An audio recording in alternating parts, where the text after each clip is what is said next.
Hello दोस्तों, मेरे channel में स्वागत है आप सबका। मैं आप लोग के सामने बहुत ही सुंदर एक बेटी विदाई गीत लाई हूँ और आप लोग सुनिए। सुनकर लाइक शेयर और कमेंट करना मत भूलिएगा और प्यारा सा कमेंट करके जरूर बताइएगा गीत कैसी लगी आप लोगों को। पापा की कोठा चढ़ी घूमी लाए बेटी, पापा के कोठा चढ़ी घूमी लाए बेटी।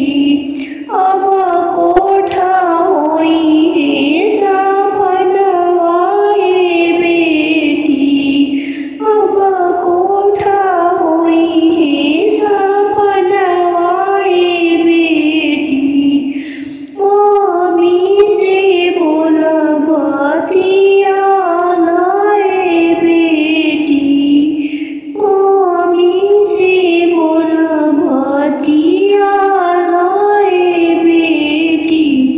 अब मम्मी हुई है बनवाए बेटी, अब मम्मी हुई है बनवाए बेटी।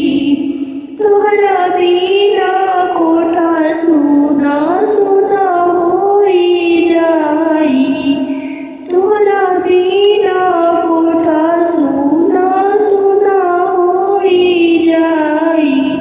आजू से होई जइबू बेटी तू पराई, आजू से होई जइबू बेटी तू पराई। दीदी से बोला बतिया लाए बेटी, दीदी से बोला बतिया लाए बेटी।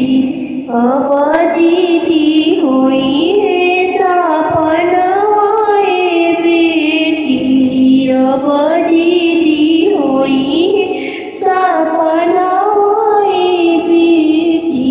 द्वारा पे पापा रोए अंगना में भाई, जरा जरा मम्मी रोए कोई सन जुदाई, जरा जरा मम्मी रोए कोई सन जुदाई। चाची से बोला बतिया लाए बेटी, अब चाची हुई है बनवाए बेटी, अब चाची